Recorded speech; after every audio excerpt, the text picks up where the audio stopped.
Yo, what is the deal, everybody? What's going on? Welcome back to another episode of your favorite nerdy podcast where we talk about everything pop culture, but especially comic books, movies, anime, and sports. That podcast being Comic X. X Weaver! Ha! Ha! Ha! I am your co-host, James, aka Comics for Cheap, aka hashtag Send It to James, aka Jordan Peele to direct Blade. Not confirmed. And I got my co-host here with me. It's your boy Chris, aka Hi Dino. Hit me with the music.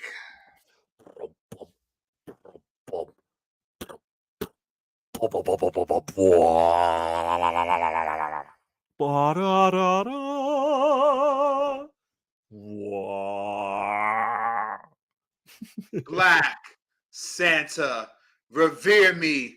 Acknowledge me. Acknowledge. AKA, I love it. AKA. Did y'all hear what JJ Redditt said about Bonnie James, man? I mean, come on, son. AKA. Here we go. Super. Cold. Okay. What? What? Water. Sponsored by nobody. We still don't got no God's Diggity Dog sponsors. But I am telling y'all, man, it really is getting closer and closer. I mean, it's getting hotter and hotter. And before you know it, we'll be sponsored by somebody. We don't know yet, though. But until then, Ready Ice. Sullied since 20. That's right. 21. That's right. We appreciate y'all live or on the replay. Hit that like button for us. Subscribe if you haven't already. All the usual shenanigans. Always drop a comment or something in the chat, and we get to you guys. Phil's in the house already. What's up, Phil? Mr. Filthy. And let's jump into it. We usually jump in with some sports talk, and I know Black Santa's got some stuff lined up for that. So go ahead and hit us with it. Let's start it off with the biggest news, in my opinion, the Lakers, the Los Angeles Lakers. Yeah. Even though we ain't winning nothing anytime soon, probably in the future right now. But we still take them headlines. And what is our headlines right now? Of course, we hired JJ Redditt as our head coach, who has some very interesting things to say about a lot of things. He was asked the question, have he heard the noise about his hiring? How does he feel about that? And JJ said it straight up. He said, well, the lady also, wished him a happy birthday and stuff. So that was nice for her. Before I say it, what? Final Dragons in the house. What's up, Ruben? He says, James Black Santa, how is everything? Oh, and why is CJ Stroud being considered for Iceman? Oh, okay. I hope that's a joke. But you know what? That's probably true. Why not? Put him as Iceman, make him the whole MCU. This dude, he said it straight up. JJ said, I don't give a fuck. His exact words said, I don't give a fuck. I don't care about all the noise that he's hearing. He hears it all over the place. Said it's been an interesting week. I like that response. Yeah, JJ don't care. And I had no problem with that response neither. Because at the end of the day, if he cared so much, it would drive him crazy. Because of all the stuff he's hearing and everything that's being said about him from all over the place. Questions I even have. It would have been even funnier if he hired. Have you ever seen that skit where the dude hires a black guy to say the N-word for him? Yeah. I thought that comedian's fake. Yeah. It would have been hilarious if he had that guy just in the background, especially with all the allegations and such or shenanigans that's being brought up at this point. Yeah. A lot of other people wouldn't have thought that was funny, but I would have found that he would have got fired on the spot. Jeannie would have came out there and fired him right then and there. Fired him and the guy he hired. And JJ hired him. So yeah, no, that would have been really bad for him, but it would have been the greatest moment I've seen in any conference ever in the NBA. Like I would have just stood up.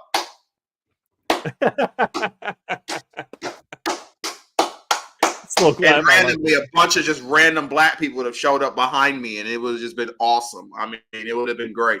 And I would have kept them around so we can do it here too. But that didn't happen. What did end up happening is JJ went on to talk about Bonnie, the one that we drafted with the 55th pick or whatever.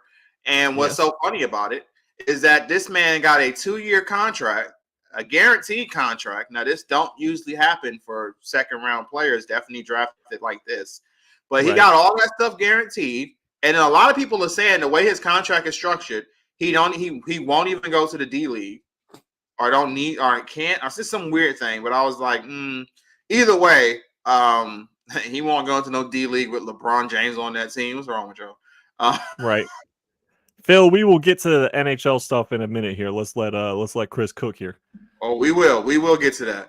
But this man, like, he goes on to basically say that we drafted Bronny because we truly believe that he is he's subject matter number one. Like all the stuff that he can do and the skill sets, we want to develop him and do all this and believe he can be the future and blah, blah, blah. And he basically came across, it was basically to say, we drafted him not because his daddy wanted us to, because we truly believed in him. He was the guy we wanted all along. There's so many lies with that statement. Because the biggest one of them all, the Lakers don't develop shit.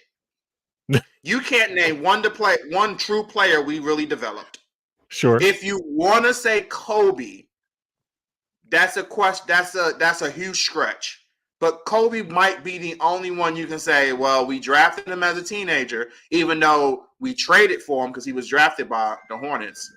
And then, it developed into us, of course, Kobe becoming what he became. Right. Yeah, Phil agrees. He says, I don't buy that shit whatsoever. Yeah. No. That's crap. We don't develop players. We don't. We trade for star players and we do things from there. Cool. Not even just that. You look, let's call it what it is. Look, no offense to Mr. James, but this kid was in the worst conference on a terrible team and only averaged 4 points. And I know a lot of people will say, well, he did have that cardiac arrest early in the year. Thank God he's alive. Truly. Thank God he's alive. He could have died. Awesome. But even with that, we don't cut any excuses for any other player who would have had that situation. Their thing would have been, well, you know what? That's tough breaks, kid. When you still had your chance, you didn't do anything. I mean, this kid shot 30-something%. I mean, he was terrible in college. He should have stayed another year, in my opinion, and a whole lot of people's opinions. But LeBron wanted to play with his son. He only got drafted because he's LeBron's son. I think that's true. And as harsh as it may sound, it may come across, it's true. Like, I'm sorry, the kid was garbage in college. Like, really, really bad. Could not play. Cannot play. I mean, I'm sorry. If I'm on that team, the team is already terrible. And this is selfish. And I would not suggest any kid come out here and do this. But damn it, I'm going for 60 every night. Don't even pass anybody the ball. Just pass me the ball. I'm LeBron James' son. I'm the only person shooting. You got a problem with it? Your ass might be off the team as soon as you say a word. Look, I'm going out there scoring everything I can. But honestly, this kid didn't have the ability to do that. He just wasn't that good. Yeah.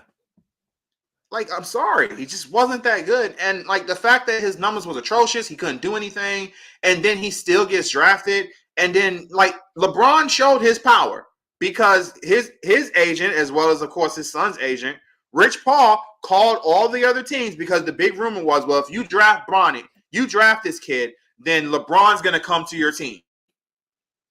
Well, Rich Paul called all the teams and said, if you draft this kid, he's going to play overseas.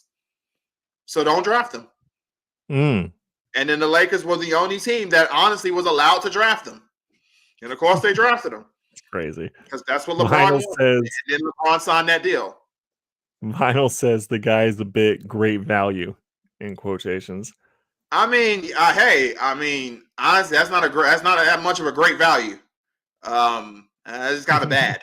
Again, he should have stayed another year in college. But the point is, Maybe, and this is a big maybe he will be hungry enough that he will really work these next 4 months.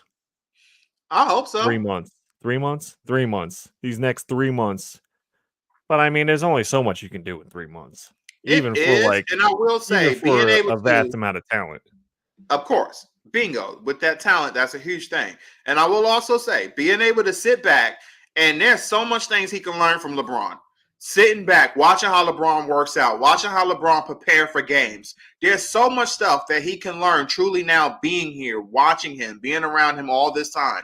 It's different when you're his son, when you're actually on his team and a big focus, because you know LeBron's going to do everything in his power to make sure his kid succeeds. He's already done that, and he's going to continue to do that because he is a great father. So he's going to do all that. And being able to sit back and watch LeBron, again, the greatest player when it comes to longevity is LeBron James. So being able to watch how he handles and gets ready, how he prepares after games, how he takes care of his body, what he eats, everything he does is going to be great things that you can learn. And he's going to teach his kid all his secrets. Of course, he'll show some of his teammates certain things. They ain't going to teach them all his secrets. He's going to teach his kid all his secrets. So that is you should have already known all this shit. No, not at all. Not when you're a son and you're not going to be around him that like pretty much 24/7 when you're a son and he's in the league. He's away from you a lot. Remember, you hear it all the time about how kids, they don't, like even NBA players, they don't really get a chance. And football players too. Even Brady talked about it. He didn't really get a chance to do much with his kids until he retired. Like, you're not around your children much. You're like, you take them to games every here and there, but he's not around you that much when you're during the season. So now he gets to do that. He gets to be around his father all the time and learn all these secrets and see all this stuff firsthand. Hearing about it is different than seeing it. LeBron may have told him tons of secrets, but when you're just hearing about it and not being able to see it, that's a different thing. Now he can see it. He can see all of it.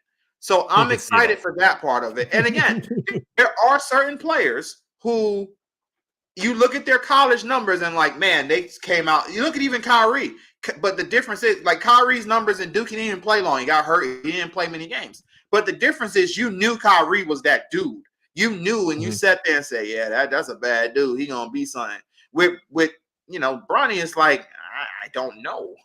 I don't think he's going to be that good. He doesn't look that good. So I don't know. Sure. Off of Bronny, but we already got that out. Klay Thompson, the era of Klay Thompson is over in Golden State. He is gone. Speaking of Kyrie. Oh, what about Kyrie? Well, he went to go play with Kyrie. Oh, you're right. Speaking of Kyrie, he did. He has signed with the Dallas Mavericks for about I can't remember the amount of years. I think it's 2 or 4 years and $52 million, something like that. For anybody saying contract for Klay Thompson, yo, he got one over on them for sure. He should thank his agent, with a blowy or something. I don't know, because golly, they fucking robbed Dallas.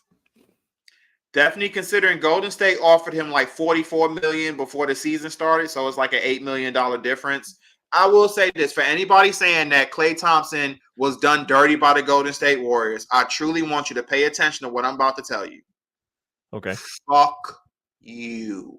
The Golden State Warriors did everything for him. What he just did was disrespectful to the Golden State Warriors.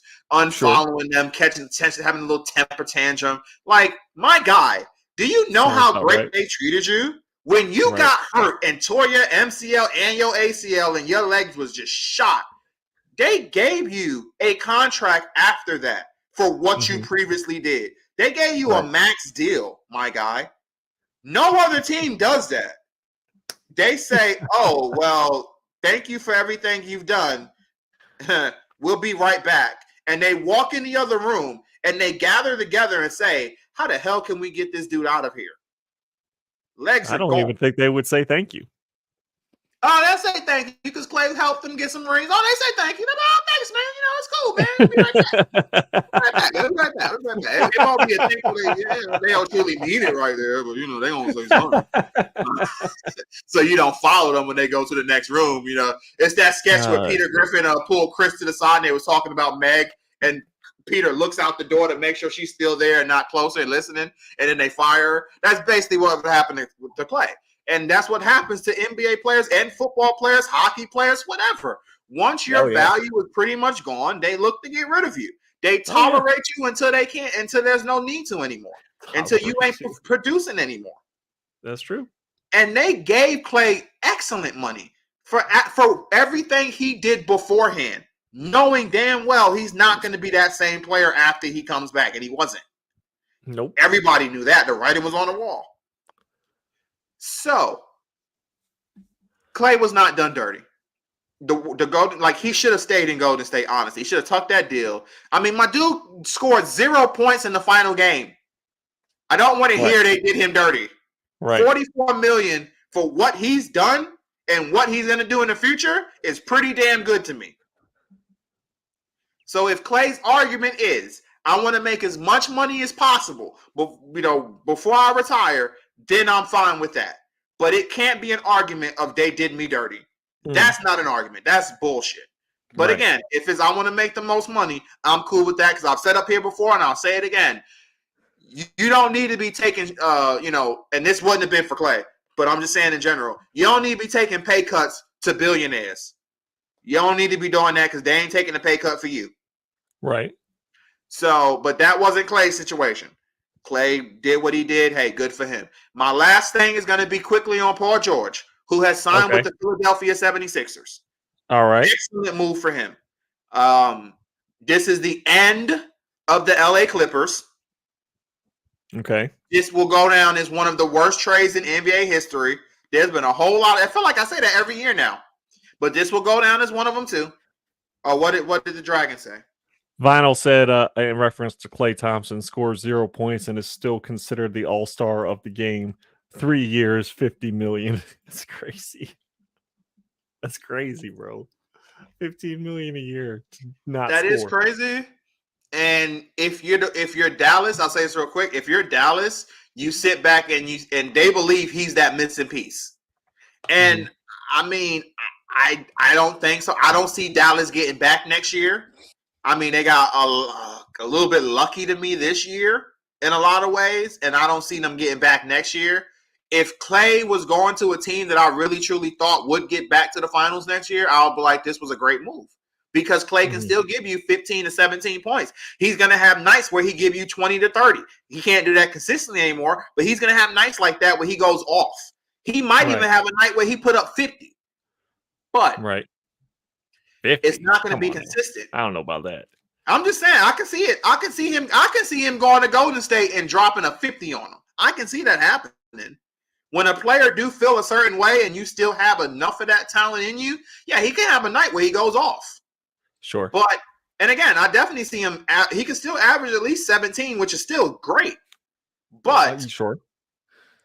I believe he can. I do believe he can. I do.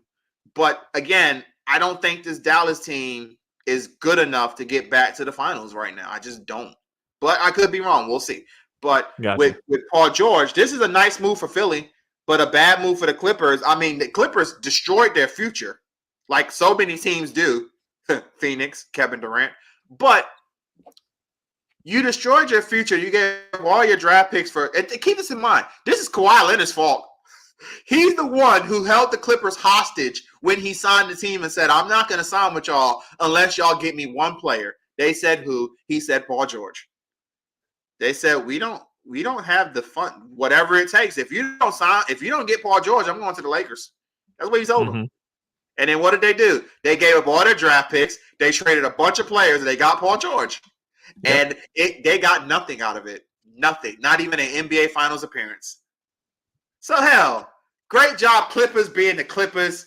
This is a nice move for Philly. If everybody can stay healthy, this is a great move. And to end it all off with Philly, the best move they made, in my opinion, is getting rid of Tobias Harris bum ass. Getting rid of that guy was the best move the Philadelphia 76ers made. Now his ass is off in Detroit. Have fun.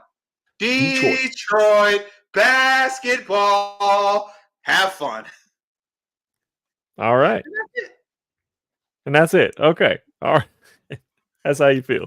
That's how I feel. I just have a little bit as far as my portion of sports for the NHL. Not yesterday, either yesterday or the day before. I can't remember which day was officially free agent day, is what they call it. It's just when everyone's contract who runs up. That's the day that it runs up on. And in an unprecedented and historic fashion, the NHL collectively, all teams in the NHL spent over $1 billion signing players on free agent day. Yeah, 1 billion. That's right. Yeah, with the Austin Powers and everything. There have been more player swaps and trades amongst teams than ever before, and this is just on day 1 and day 2. We're talking like almost half rosters, 33% rosters being traded off. And this is after the draft too. So the draft happened and then the free agent thing. And yeah, man, like teams are just going buck nutty. I think Phil actually mentioned it up here. That Nashville spent some fucking coin. Yes, they acquired quite a few players and are clearly making a run for it all. But I was just absolutely astounded because I've never seen so many moves happen in one day, where usually here's a couple moves here that make the news. Oh, cool, that's cool. The next day, oh, here's a couple of trades, whatever. My entire just everything I was reading, I was like, oh my god, this happened. Oh my god, oh my god. Wait, I couldn't even finish reading one before there was like breaking news of another. It was insanity. Yeah. But I'm just like sitting here wondering, like, what inspired this? Like, why this year of all years? Or was it just a coincidence? Or it's just the whole NHL looking to shake things up? I don't know. Maybe they've seen what other leagues are doing and say, you know what, it's our time to do that now. Because you'll see it in football, you'll see it in the NBA, where you'll see all these crazy moves happen. The key thing is, though, you got to also look at that and say, man, it's like in the NBA, we just finished talking about it. The Clippers threw everything at everything and got nothing out of it whatsoever. Look at what Phoenix have done. They've thrown everything, destroyed their future. They're not getting anything out of it. I'm sorry, I don't see anything good coming out of this team. So it's so much like it's a hit and miss, man. It's a hit and miss. Sometimes it works. You look at the Lakers. So many times we do it and it works, but it don't always work. And here's the thing: the Lakers are always, in the past at least, we've always been smart enough. We don't destroy our future. We get those big time guys, but we don't destroy our future completely. We still have those picks, so we can use to trade them for somebody else. Right. But hey, I love to hear that. I'm happy that the NHL have done that. That's awesome. Let's go. Make some moves. Make some noise. Be the highlights league. It is definitely some craziness. Vinyl said Austin Matthews, Nathan McKinnon are making mad money. Yeah, them, as well as obviously Connor McDavid is making his bag. Connor Bedard will probably make his bag after his rookie contract comes up. This new kid who was the number one, I can't remember his name. It's a little harder to pronounce because it's European. I think French. But yeah, I mean, like he's already, like, they're already posting some highlights of him doing workouts with the team. And he's looking pretty awesome. So I'm sure he'll get his bag when the time comes. But yeah, man, like it was I feel like it was a combination of players being frustrated with their teams not winning. Yeah. Because the Hurricanes lost 6 players in a day. They lost 6 players in a day. That was crazy. And then I think that, combination with that and tangent of that, it's just teams wanting to shoot for whoever they could shoot for. So trading draft picks or trading players for our team would really be completed if we had this. Our team would really be complete if we had this. And it's so hard to predict that because while you're doing that, every other team is thinking that too with something Yeah. similar. And so they're all making their moves and counter moves. Yep. Vinyl Dragon just said Artemi Panarin. Yeah, man. I don't know if I think he's sticking with the Rangers, Mr. Breadman. But I don't know. Yeah, that's what they call him. They call him the Breadman. The bread. Yeah, it's one of the coolest nicknames. That The is that Breadman. actually. But yeah, I don't know if he's sticking with the Rangers or not. The Rangers have done like the least amount of moves. I don't know if they just like believe in their team or what, which would be cool if they did believe in it. But they have made like the least amount of moves out of all the other teams that I've seen. Just the craziness happening. But yeah, And the man, I just crazy had thing to. about that is, and here's the thing too: teams, like all those teams in the NHL, all of them are sitting back there. They like, even if the thing that happened to the Hurricanes, all those teams before that went, like, they hear about it. The other teams in the league hear about it way before we do. So they're Yeah. hearing these rumbles like, oh, this about to be bad over there. Like, things about to hit the fan. So when owners are hearing this and seeing what's going on, and general managers in general, they're just like, okay, so they're about to get blown up. We got to make sure this don't happen to us. So we got to Mhm. make moves to make sure our star player doesn't sit here and say, oh, I just heard what happened to the Hurricanes. Maybe it's time for me to leave because I don't want to be here no more. We got to make sure we do moves to make sure he wants to stay and Right. make our team better, so we don't have this happen to us and have people frustrated and say it's time going somewhere else to win. And Right. and they're also looking at like, we can get these guys who want to leave. So all these teams are going to make these big moves to make sure their team don't go downhill and to better their team. And the ones that want to get rid of players are sitting there saying, they're like, we're not going to win. So it's time to dump what we can and see who's interested. So it's a game, man. It becomes a chess game. Free agency is always fun. Yeah. Yeah, it was definitely maybe a weird amount of contracts just happened to end this year too. Maybe like that Yeah. just happened to be a coincidence, and that Mm-hmm. kind of happened as well. Um, but yeah, it is definitely going to be interesting to see. Obviously, we have months before we even worry about it. We got the NFL to worry about first, but it will be something to keep an eye on. And I am a little worried about the Hurricanes because it looks like they just went into rebuild mode, which is frustrating as a fan, especially when you've made the playoffs 6 straight years.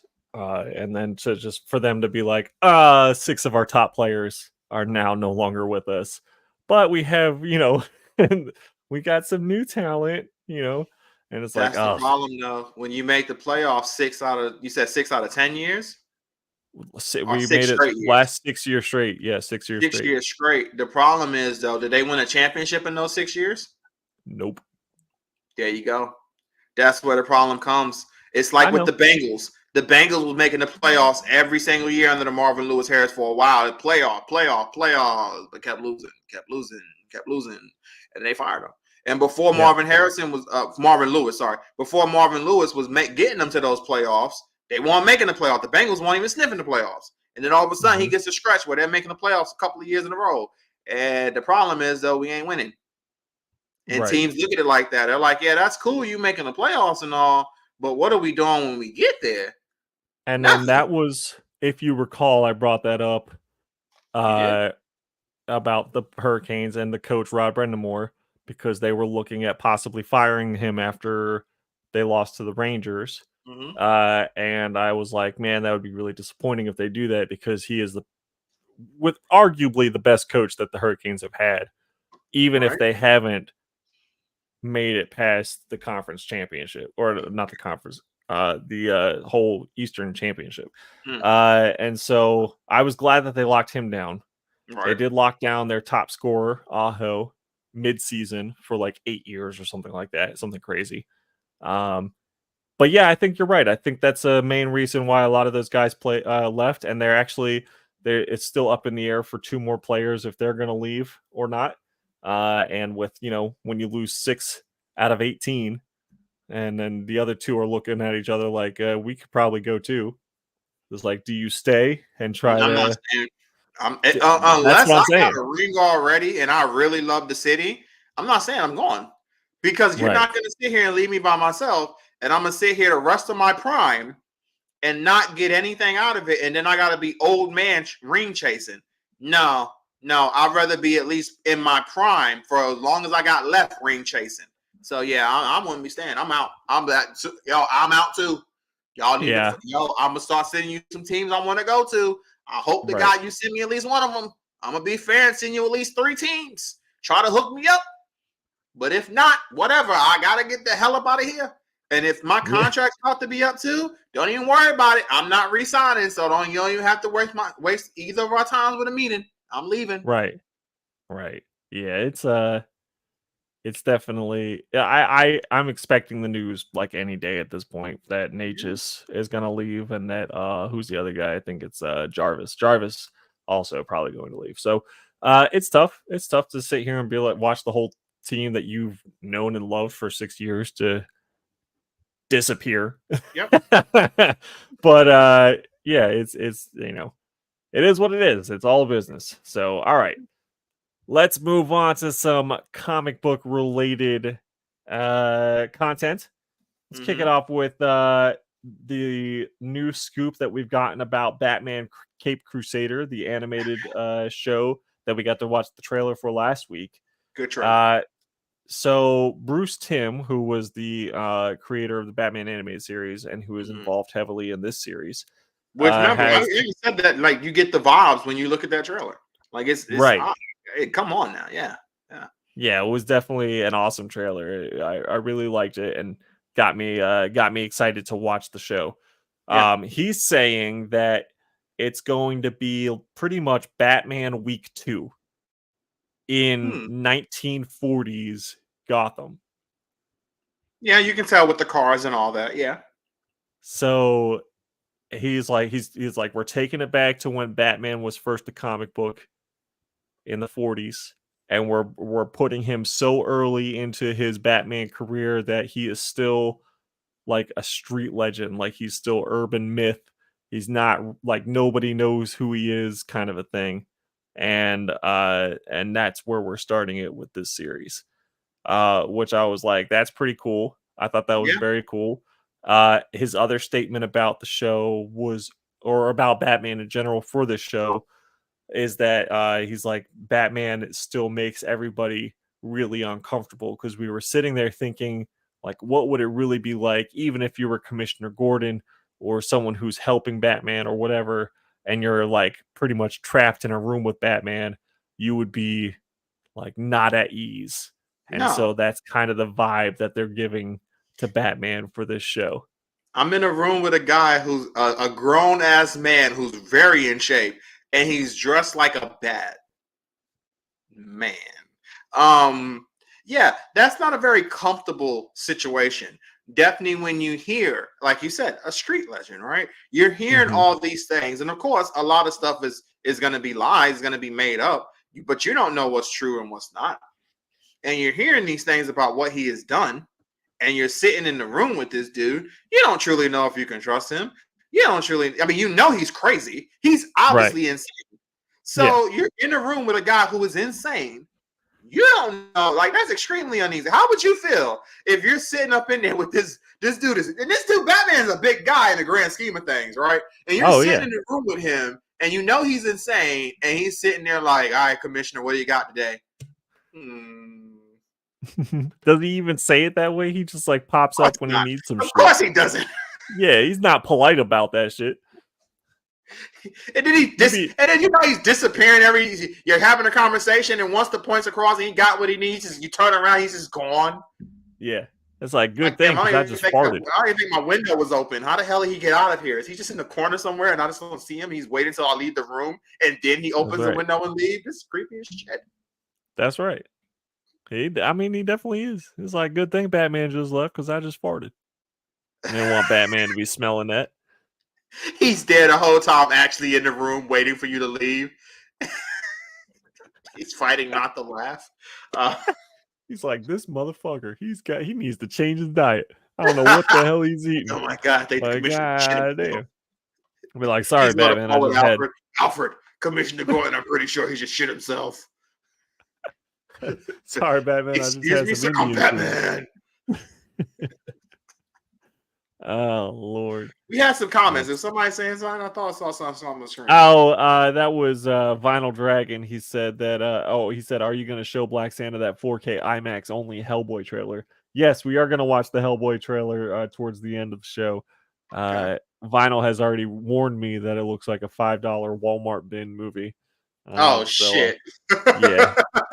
But I mean, That to be is. fair, Oh, actually, I think I've only seen like pieces of, so I don't think I've seen the whole thing, but I've only seen pieces of one of the other Hellboy movies. And you ain't like, see. I remember the first two. I remember watching those two. yeah, did you like them? Ain't there a third one? I That's don't not think part there's of the three. first two.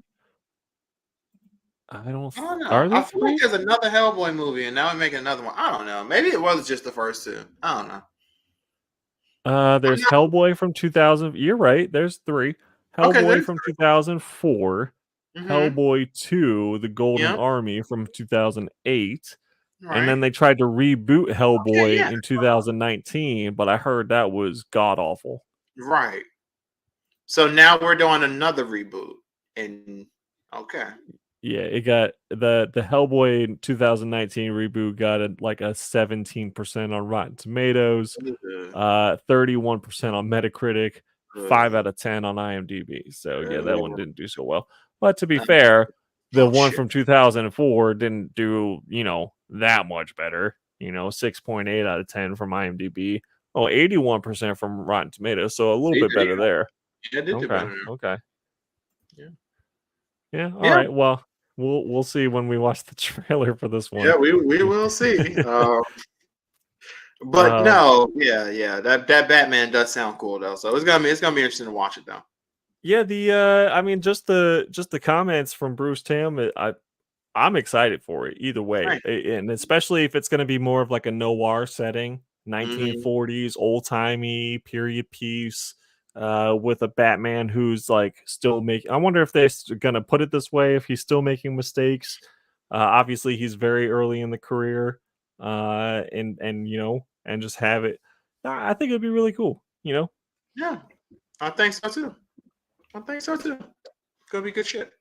Let's see. Street Food is Good just said Walmart started marketplace for comic book sellers. I told Justin about it. Started a marketplace for comic book sellers on I didn't even Walmart. hear anything. That's interesting. Yeah, interesting. No idea. I'll have to look into it and see what's up. Yeah, me too. I know Hmm. they sell like comic packs like Yeah. towards where they have the cards and stuff like trading cards up near the front by the registers. So I've known that Walmart's done that, and sometimes they'll have like ratio variants that don't sell because they print these ratio variants like 1 in 20s, 1 in 50s, 1 in hundreds, Mm, and when they print X amount, expecting shops to order enough to get those ratios, and they right. don't, they have to include them. They just basically put them out in these multi packs, and some of them go to Walmart, some of them go to like Five Below, and Hmm. other places like that. Ollie's, for example. And so I have known that people find stuff in Walmart multi packs, but I also know that it's pretty much gambling. It's like card Yeah, of ripping course. or pack ripping. Yeah. Yeah. Because sometimes you'll Indeed. end up with a whole bunch of garbage, and then sometimes you'll get like this 1 in 100 book. It's like, oh my god. This is amazing. Yeah. Oh Lord. All right. So what else we got? We got The Boys. We have to talk about The Boys a little bit because I Hmm. thought it was going one way. We were talking about it last week where I was like, Right. dang, we were talking about Ryan, Homelander's son. Spoilers if you haven't watched the latest episode. But you need to catch up because the new episode's tomorrow. Yep. But we were talking about how Ryan might be the only one to stop Homelander. And we Hmm. were kind of leaning towards that. And then we watched this new episode, Chris, and Yeah. it looks like his kid It's kids is chase. is in fact joining forces with Homelander, and Homelander is going to be able to figure out a way to make it seem like Ryan's saving people, but while also kind of showing him that he can do whatever the fuck he wants, Which I only on like a mean, grand scheme of instilling that before his brain fully develops, so he's just desensitized completely to violence and killing, making him an even more dangerous psychopath than Homelander is. Yeah, exactly. And I mean, when you look at that, it's just like that's what Homelander would do.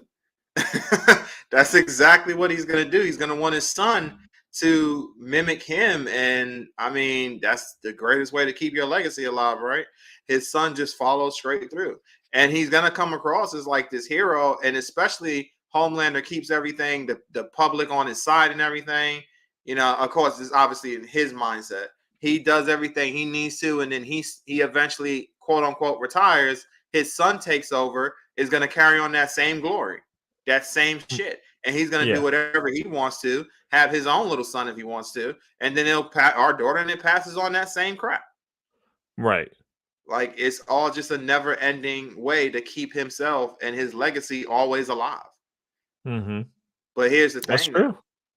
What? Like his son still could turn on him. His son still could, at the end of everything, be like, nah, now I truly see who you are. It's very true. Butcher was right. Fuck you. You know what I'm saying? Like, yeah, it could easily happen. Right. But if he does go down that path and he sticks on this and he is just become the next evil one, then you think he's going to get killed first? And then that's going to set Homelander off? That the boys will go after him because he's a little easier or more naive. Yeah, more easier. And in the grand scheme of things, might be the more dangerous one if you leave him alive. It's true. So you kill him now, and then that's it. Then you don't worry about him in the future. And then especially if you feel that, especially how Butcher is, and he feels that, once he's gone, he's not gonna be able to live long enough to deal with Homelander and then his son growing up and being the same thing. He ain't gonna be able to do anything. Well, Butcher's Butcher's out in the next couple months. That's what I'm saying. Already kind of made that clear. Yeah. So if he might not feel there's anybody who's good enough to carry that on, really, and be able to get the job done with him not being there. Yeah, we're gonna see more and more desperate plays by Butcher, I feel like, going forward. Oh yeah, it's gonna get really crazy. Other notable things in the episode: the virus is now gone. That whole season of Gen V, where they were making a virus that could target and kill soups that latches on to the compound V in your system and kills you basically. Mm-hmm. The guy who created it has been blown up by Newman. Mm-hmm. And now the last vial of it had to be used for them to escape. But how crazy were those flying sheep? Yeah. No doubt. Those things were nuts. They absolutely nuts. So that was a crazy scene. But yeah, so no more virus. So that play is kind of out unless there's some secret. Do you think I was gonna say there could be? I'm really thinking. I'm gonna say I don't think that was it. I think there is going to be somewhere where there's either like this random facility somewhere with a whole bunch of it, at least a good amount left, or at least one more vial left somewhere else. I don't think that's the end of it. Because I'm not going to front. If it is, that's kind of lame. That's kind of lame. That they spent all that time doing it or talking about it. Right. Yeah, and then for it to just kind of be like, oh, and we used it to get out of a barn. Like, at least if it would have been like the last season, it was the end of it. Cool. But to do it when you still know we have one more season left at least, I think that's disappointing if that's the end of it. But I'm going to say I don't think that's the end of it. Okay. That's fair. I think it's a bait and switch. I think they got some plans and it's going to show back up. Something's going to happen. Okay. Very fair. Very fair. And then the last thing was Huey's dad, which was, oh my gosh, that was depressing as hell to watch. How they brought him back out of the coma with the V, and then he kind of loses his mind, forgets who he is, and gets a superpower where he can phase through solid objects, through walls, through people, and kind of loses his mind and gets angry and kills a whole bunch of people in the hospital before coming back to basically and saying, "You need to kill me," and then Huey has to be the one to put him down. So Yeah. that was a tough one for sure to watch. But yeah, man, overall Yeah. solid episode, and Solid. we're gonna we get a new episode tomorrow. Yep. Pretty excited for that, and Same. yeah, man, we'll just have to see what happens. Oh, it's definitely Now heating I'm up. kind of rooting for Ryan to go on this like fucking homicidal path, Oh my god. just a little bit, just a Oh my tiny god. bit, just a little, just like a Just a little smidgen, bit. just a Tiny smidgen. bit. He seemed like he was enjoying the humiliation aspect that was going on with the film director dude. So I Yeah, don't he know. did. Maybe he gets his own little perversions and tortures and stuff. So we'll have to see. Yeah, I guess it's on. He drinks chocolate milk in a weird way. You never know. Chocolate milk. Lick that bottle dry. You Oh never my know. But god. no, I'm with you, man. That was sad to watch, though. That was sad to watch. Watch him have to kill his own father and all that stuff. That was Yeah, that was a tough one. again. That's why it's like as awesome as the comics are, you definitely can't take the comics and say, well, what happened in the comics is that did not happen in the comics at all. So No, it did not. No. yeah. All right, we have a few other things. We have more picture leaks from the set of Superman, Yeah. which it seems like the anticipation is just building and building. We're getting more and more pictures. Now we got to see Hawkgirl and Guy Gardner, Green Lantern. And so I never judge based off of drone pictures of a set of like unfinished stuff, but people were like, these costumes or uniforms or whatever look terrible or blah blah blah blah. It's like, okay, well, that's not even close to how it's gonna look on screen, first of all. Right. Right. And yeah, second of all, it may be like a diversion. It could be like, a suit before the actual suit. It could be a whole lot of things going on. But we did get a picture with Hawk Girl and Guy Gardner standing together. Not even like acting; they were just kind of standing together off to the side or something. So Right. again, I'm not judging based off of set pictures from a drone that from like however many feet away. Yeah. So, but it is cool to see the anticipation so far. Yeah, but it does still bring me back to what I originally set up here. This is still very disappointing that a Superman movie is essentially, in a way, a Justice League movie. Like, I'm sorry, I don't want Guy Gardner or Hawk Girl in this movie. I want it to be about Right. Superman. I want you to Right. truly bring the Superman character to his fullest potential in his own movie, not him being with a bunch of other superheroes. Because Okay. you're basically, again, you will always be taken away from Superman by having these people there. It should be the main focus should just be him. Right. Instead, now the main focus get pushed around to everybody else. And I know an argument can be made, well, it's to show just how Superman unites everybody. Yeah, I don't give a shit. There's different ways of doing that. And in this situation, this is the first time, this is a whole new reboot. We can get to that. Let this movie be just Superman, and then he can reunite. I mean, not reunite. The motivation and him uniting people and the belief in him that can happen off other things in other movies and of the stuff he did in his own movie. But instead, we're kind of like forcing, maybe not forcing, but making all this happen way faster than it probably should. It makes me worry that you're going to be rushing things again. Right. That's my biggest worry. So yeah, I still kind of feel that way, and this makes me feel even more. But I mean, hey, it is what it is. Maybe James Gunn is skipping the origin story just a tiny bit, and jumping into established Superman. I mean, again, though, but couldn't you run this? You run the same risk of what happened before with the Justice League, where you rush a little too much. Sure. You don't need him to be that established. No, I mean he obviously we've seen proof that James Gunn can develop characters. Yeah. So I don't have too much worry about that. I mean, nobody knew who the Guardians were, and by the end of the first movie, we knew who all of them were. Nobody really knew who Peacemaker was. All of a sudden, we got a whole show with Peacemaker, which I actually just recently went back and had on while I was doing other things and forgot how fucking funny that fucking show was. And so, yeah, there's that. Nobody really knew. Again, some of those members of the Suicide Squad, or we were judged off of a very terrible Suicide Squad movie that we had gotten before.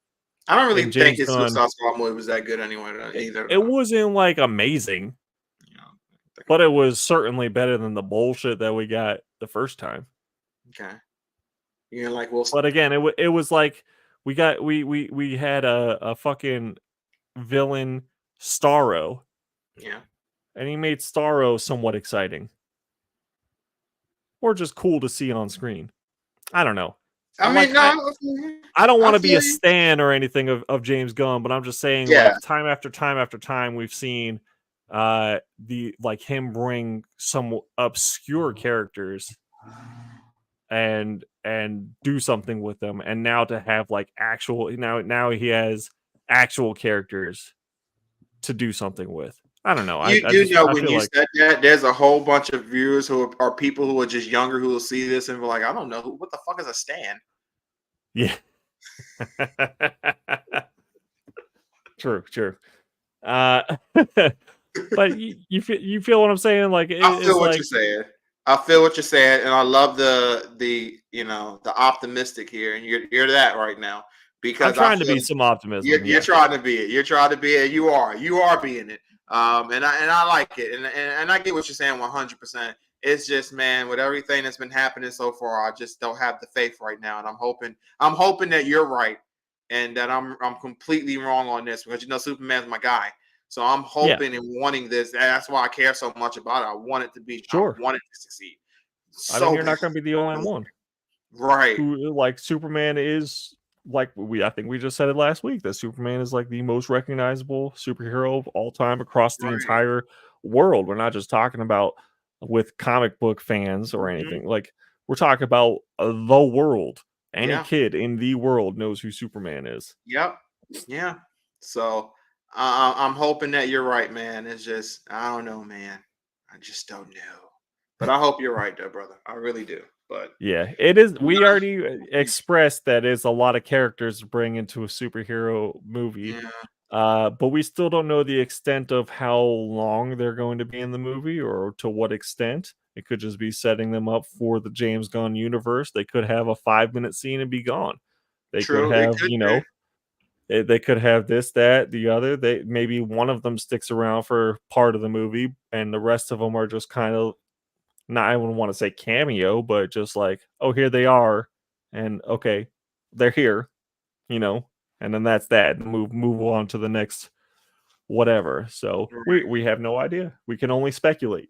That's all we can do, and we will continue to until this movie comes out, and we'll see whatever we said and agreed on and disagreed on, which part of it was true, if any of it was true. We shall see. That's right. All right, a few more little thing. I think actually maybe just one more little thing. The What If animated series. Strong hints that it's going to end in the after the 3rd season is released, which is fine. I still haven't. I was gonna say honestly, it needs to. I'm sorry. I'm sorry. Season 2 for me was just terrible. Oh, I didn't even watch it. Yeah, it was just ass to me. Like, it was so boring. I was like, this is trash. It's trash. Trash. And the first season 1 really wasn't that good. It was a very few episodes that was actually good. So I'm sorry, this What If has been trash. So I could care less. I hope it does end after season 3. Just to get by, work on something else. Yeah, work on something else. Put the animated team on other things like another season of X-Men.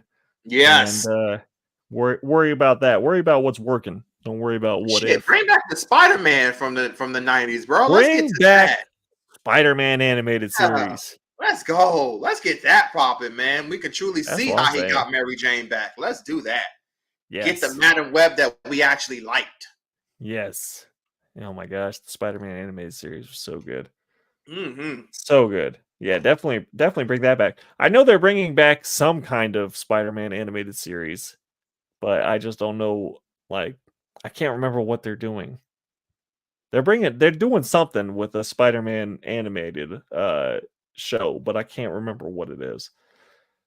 All right, so I know that you wanted to bring up something about the top 3 fighting games. Yes. So Evo is, about to be around the corner sooner than later. And Okay. Evo is a big fighting game event that everybody gets excited for and we're ready to see. And it's so funny because last year the number one fighting game was Street Fighter. No shock, Okay. Street Fighter 6. Okay, remember it won fighting game of the year when it came out. Street Fighter 6 is an amazing game. I love playing it now to this day. It's awesome. But what was crazy about it is this year when it came around, everybody was like, Street Fighter 6 ain't gonna be number one. No, it still was by a pretty decent margin. It is still number one. People Okay. thought maybe Tekken would take it, or maybe who knows how Mortal Kombat would fare.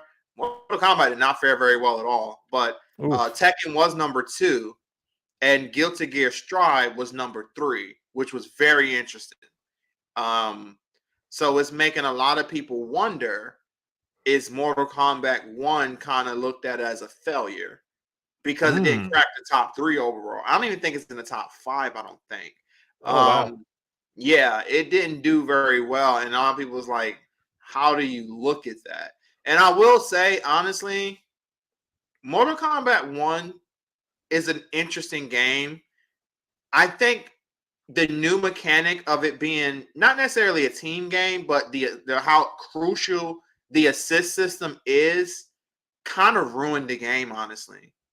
And Okay. it took it away from being like really Mortal Kombat and kind of made it a lot more like it's Marvel versus Capcom in a way, where Okay. your assist is so crucial and all that stuff, except for in um Mortal Kombat, except for in Marvel vs. Capcom or whatever, you have multiple characters you're playing with, not really just one. In Mortal Kombat, you're playing with that one character, but you have that assist system where that Okay. assist is helping you, but that's not really like a playable character. So I don't know. It's a weird game. The story mode was cool, but at the same time, it wasn't strong enough for you to keep playing. It became a game that after you beat the story, and if you play multiplayer, you play it a little bit here and there. It got boring. It got really boring. And it was like, this ain't. It doesn't have any sustainability. Like, you don't want to play it no more. Where Street Fighter, you just still want to play. Like I pop in Street Fighter right now. I'll play it for like hours. It's just Okay. so fun. You know, even and even with Tekken, you play Tekken, you'll just play it for hours. It'll just slip right past so quickly. You'll be like, oh man, 3 hours just passed. And I thought I just turned it on. With Mortal Right. Kombat, if you play it for 3 hours, you're filling all 3 hours. Like, you're filling Gotcha. all. So Final says that the Mortal Kombat game, it reminded me of Soul Calibur more than Combat. see, and that's the problem. And that's a huge problem. Mortal Kombat should be purely Mortal Kombat. It should never, like, Soul Calibur and Mortal Kombat are so different. Like, it should not remind you of Soul Calibur in any way whatsoever. Right. All. So the fact that it Sure. reminded him of that is a failure. Where, like, they're not close to each other at all. So if it's reminding him of that, you have failed. And that's Sure. kind of what I feel like. NetherRealm, they just, and they get a little bit of hype when they reveal a new character. Like, they got a little bit of hype when Homelander was revealed, but that's gone. You got a little bit of hype when Omni-Man was revealed, that's gone. You're getting a Right. little bit of hype now that who's next? I can't remember who's next, but I think it's Takeda. I think he was like a teaser trailer reveal for him, but that's going to be cool for a little while, and then that's going to be gone. Like, Right. there's like with Tekken, when they revealed like Akuma, it's still awesome right now. You still want to play Akuma. It's still cool stuff. M Bison just came back, and it's so funny because everybody was like, we don't want Bison back. Didn't he permanently die in the last game?" Which I told everybody, no. It's Street. How many Nope. times have Bison died in Street Fighter? 1,000 Too times, many. and he still comes Too many back. Trust times. me, he's gonna sell you money, and he has been amazing, dude. Like, and Bison is sick. So Right. like they did a great job bringing him back, and his moves are awesome. So it's like it's so much hype. Where again, and then even with season 2, when they showed Terry Bogard from SNK, and well, I guess technically Fatal Fury, but it's whatever. From SNK now, that's what he's mainly known from. And they show Mai from SNK and all that, and people are like, "Oh my god, does this mean this is like a Street Fighter versus SNK coming back? Is that about to happen again?" Which, oh my god, please, that would be so fucking great, Capcom. Please, if that happened, like, there's so much hype around Street Fighter. Where again, with Mortal Kombat, it's just nothing. So I'm disappointed because I was very excited for Mortal Kombat and I really expected more, but yeah, another round. They missed this time. They really missed. They got to change up a whole lot of mechanics in their quote unquote season 2 because they're gonna have a season 2, or let's say Combat Pack 2, or whatever. When they get to that, they need to change some things up. They need to change the mechanics up. They need to rebalance a bunch of stuff. And honestly, they need to bring some hype, man. They need to figure out some crazy, cool guest characters to really get them needle moving. They need to do something. I don't know what they can do, but they need to do something. Vinyl says, I kept waiting to hear after match. Through great adversity, a winner can be crowned. Patroclus Uplop. What? Alpha wins? What? He's talking about fucking Soul Calibur. When you win, they have like really really weird, somewhat inspirational like sayings before fights and after fights, and it's like, oh, okay. Yeah, it's just the really fun stuff. So that's funny. I get that. Yeah, that's what's Soul Calibur. That's funny. Yeah. So like, how does Mortal Kombat make a comeback then with all of with this quote unquote failure with Mortal Kombat 1?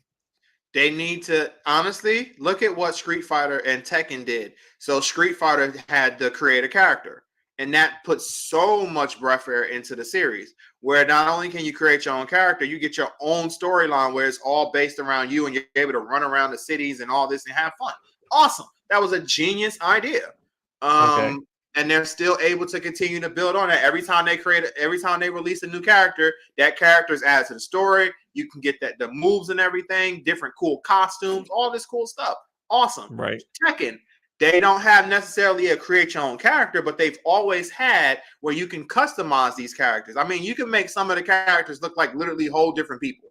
Like literally different, for like fucking Dante from Devil May Cry. You can make characters like a character like him now. You can like they set up different packs that literally show you like, oh, here's a pack that has the costumes from this iconic character, somebody from like Resident Evil or something, and you can have that character look just like them. Like they have all these cool things that's not just Scorpion, and you can kind of change his like. Give him some sunglasses, I guess, maybe kind of like it's not the apparel. You need to. They honestly, what they need to do is bring back the creative character they had in one game that everybody's been bugging them to bring it back, and they still don't do it. Bring it back. Your fan base is telling you what we want, and you still won't do it. Right. Vinyl says that the DLC for Mortal Kombat was too expensive too. No, yeah, that's true. That's true. Okay. So all right. Well, all right. So Street Fighter 6 carrying strong. Yes. Is there any whispers of another Street Fighter coming out anytime soon, or are they just no. They just literally revealed their season 2. So no, the way Street Fighter works is I wouldn't say we'll get another Street Fighter game to probably after. There's a huge possibility for 2 more seasons, maybe season 4, but I know there'll probably be a season 3.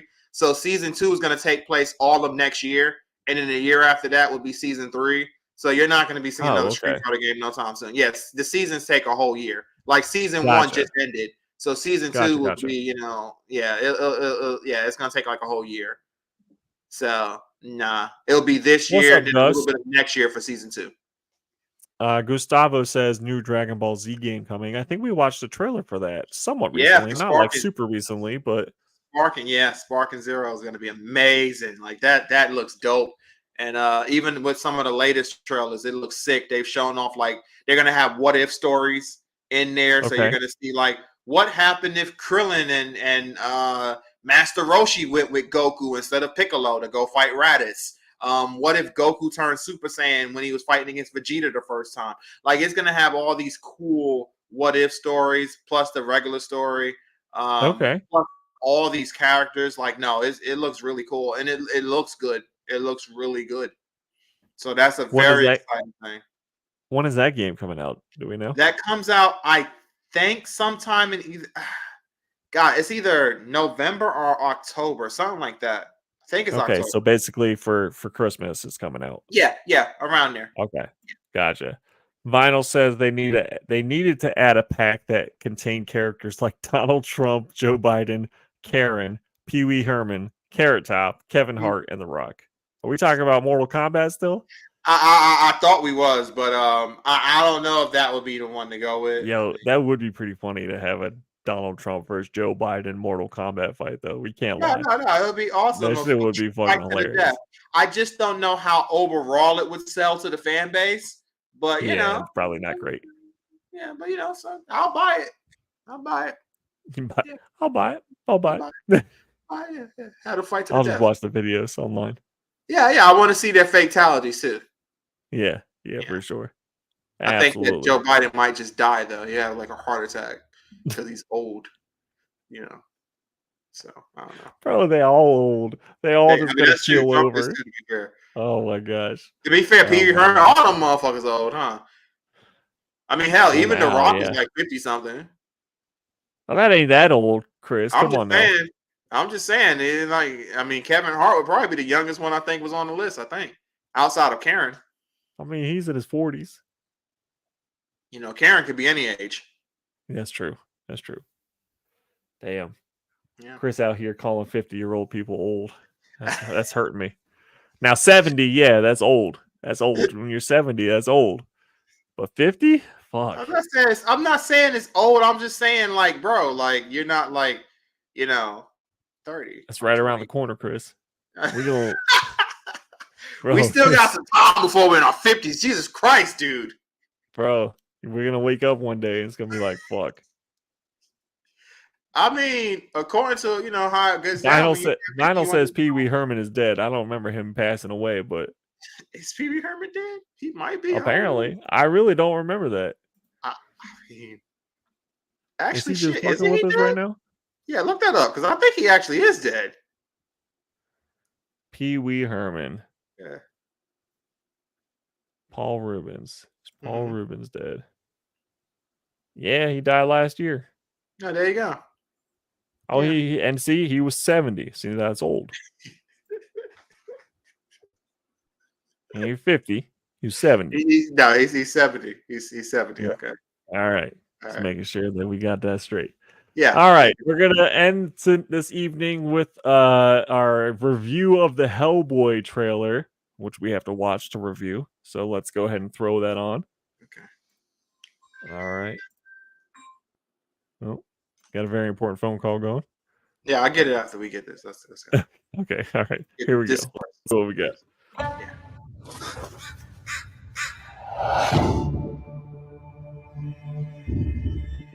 Something in these hills. Something haunted.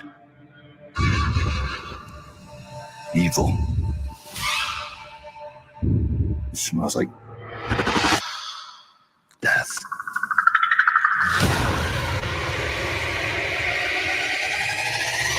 How do you know that? Dark things called dark things. I've heard tales about him all my life. Most just called him the Crooked Man.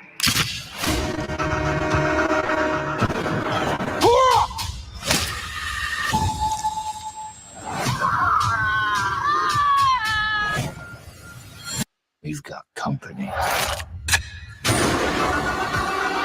All your friends, they all gonna die.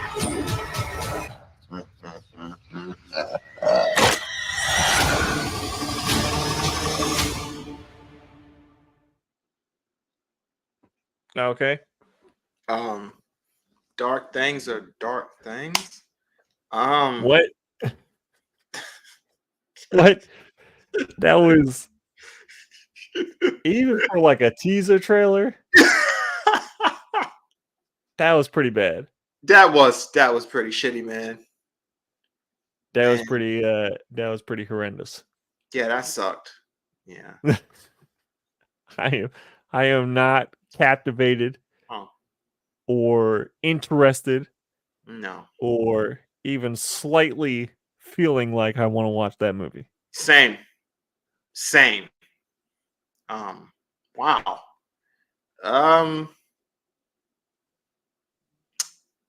I think that again it is a teaser, right? So hopefully the actual like real trailer will be better. But that looks like that's gonna be fighting to have the worst Hellboy rating of all time. Like it's gonna be like a 1% on Rotten Tomato. It's gonna be like a 1 out of 10. Like I don't know. That looked really shitty. The dragon was right. That didn't look good, and it didn't sound good neither. It didn't seem pretty. It didn't seem cool. Wasn't interesting. Vinyl said Black Santa check the DVD dump bin by Electronics. It's gonna be in there. That's how they're releasing. Straight to the Walmart DVD dump bin. That's how you can find it. It's I kid you crazy. not. I will take a picture and put that on Instagram if I see that. It's gonna be great. That was Yeah. whatever. The Crooked Man is just a dude with a fucking broken neck. Yes. That's it. Yeah. Okay. Cool. All right. Cool. Hellboy. Yeah. I was All never right. the biggest Hellboy fan anyway, so I mean, I've never really been like a huge Hellboy person Yeah. either. And like again, I've never really watched any of the movies. right. But that is not fighting for a case for me to start being a Hellboy fan. Damn sure ain't. Damn sure ain't. And you're calling to a very like particular audience too with this like Yeah. the Hellboy, like not a lot of people know who Hellboy is. True. Even amongst comic book readers. I mean, we're talking about an independent comic from an artist, mainly an artist who he had his run. He was like considered almost a cover artist for a little while. Yeah. And then he just, did Hellboy and like No, because here's the thing. Even when he was released in Injustice 2, there was so many people always saying, like, I don't even know who Hellboy is. So I would explain Right. because I know a decent amount about him. I still not the most now, but I know a good amount about him. And I'm just like explaining. It's like, oh, okay, that sounds interesting. Because he's not like a boring character. It's just, I don't know. He's not, he never like Hellboy never like interests me to the point where it's like, I need to know everything about him. It's like, I know a little bit, but just enough to be like, I know he's who a he is. weird character. He is a weird character, but that's what it's supposed to be. Like he's supposed to be weird. The world's supposed to be weird, but I mean, and honestly, I never was the biggest fan of his design anyway. Even when he's in his full demon form with the horns, I'm like, that's kind of cool, but I've never been a fan of his design. Final Dragon said I should have sold my Hellboy to comics while it still had value. And you lost your chance now. I ain't buying that shit. Yeah, there you go. I ain't buying that shit.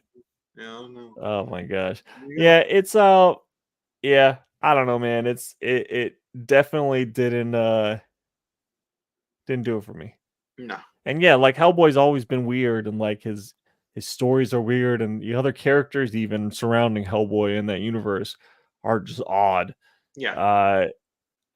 Even like my sister's husband bought some like stuff from the Hellboy universe off of me, just like some dollar stuff. And he like read through it and he was like, bro, this was like trippy, like really strange. I was like, yeah, that's kind of what the Hellboy universe is. It's very, very weird. That's why I never really got into it, because it's like none of it really makes sense. It's all kind of jumbled around and you have to really have been in it from the start to appreciate any of like these random side stories that they spit out as well. Yeah, so I don't know. It's definitely gonna be a task for them to make that movie any form of appealing as they can. Agreed. Oh, one last thing. I think you wanted to talk about the Flash, and then we'll kick it from there. Oh, just super quick. When it comes to the Flash, it's very interesting because I was just reading some Flash stories, and it was like one thing that was so cool and interesting was that, like, when it comes to like his villains and the rogues and shit, and you truly understand, because a lot of people get it mixed up and they look at his villains and they look at the rogue and they're just like, oh, well, those guys, what makes them really different? They're organized. Like, they have actual rules as villains. Like, they're not just sitting there like they won't kill women. They don't want to kill women. They don't want to kill children. And even with the Flash, they don't want to kill the Flash. People get that mixed up. They don't want to kill the Flash.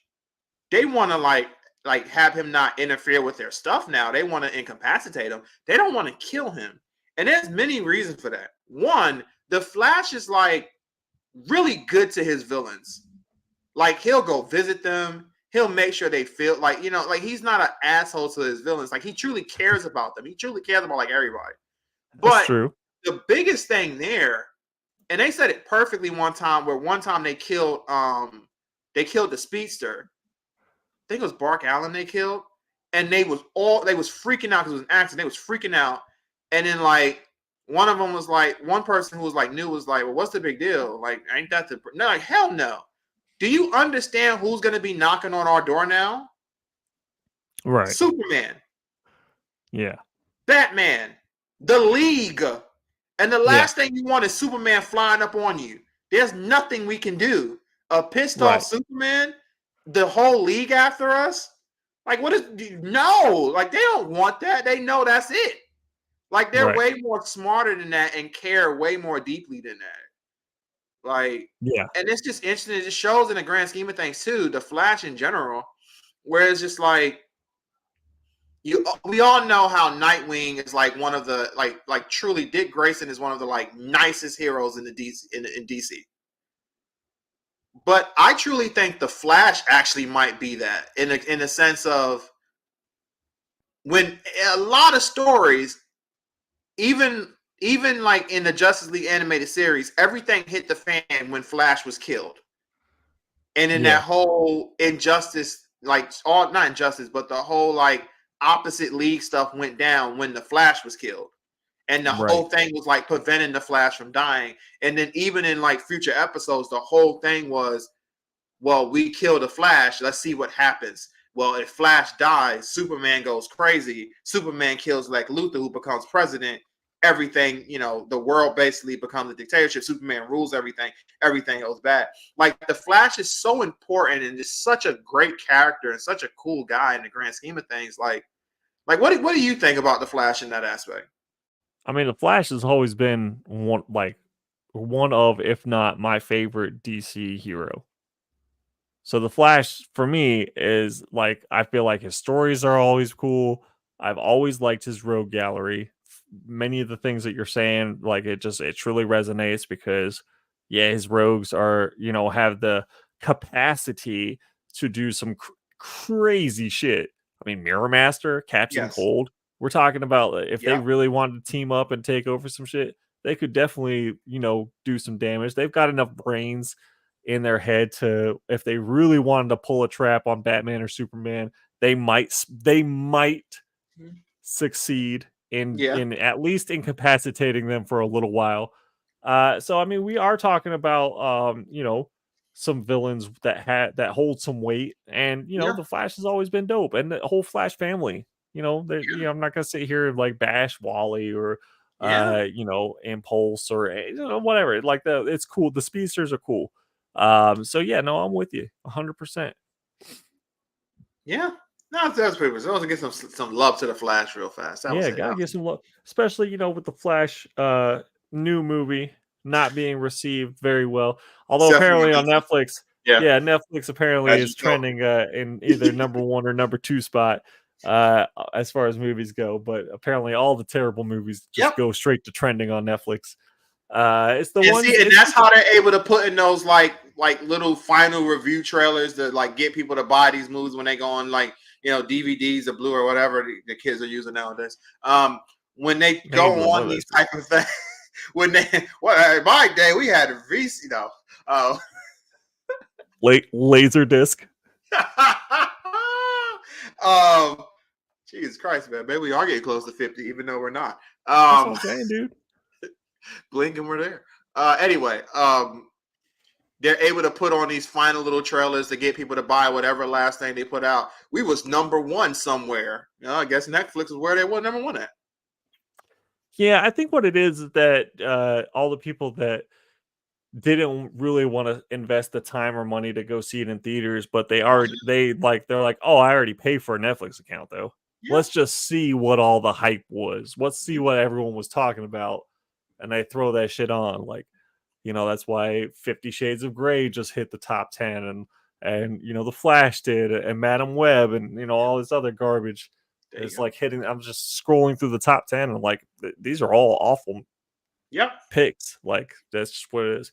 But yeah, I think it's just, they don't want it. They're already spending the money on Netflix or borrowing their friend's account or whatever. And so they're like, oh, let me just see, what the deal is. And that's how that happens. There you go. Yeah.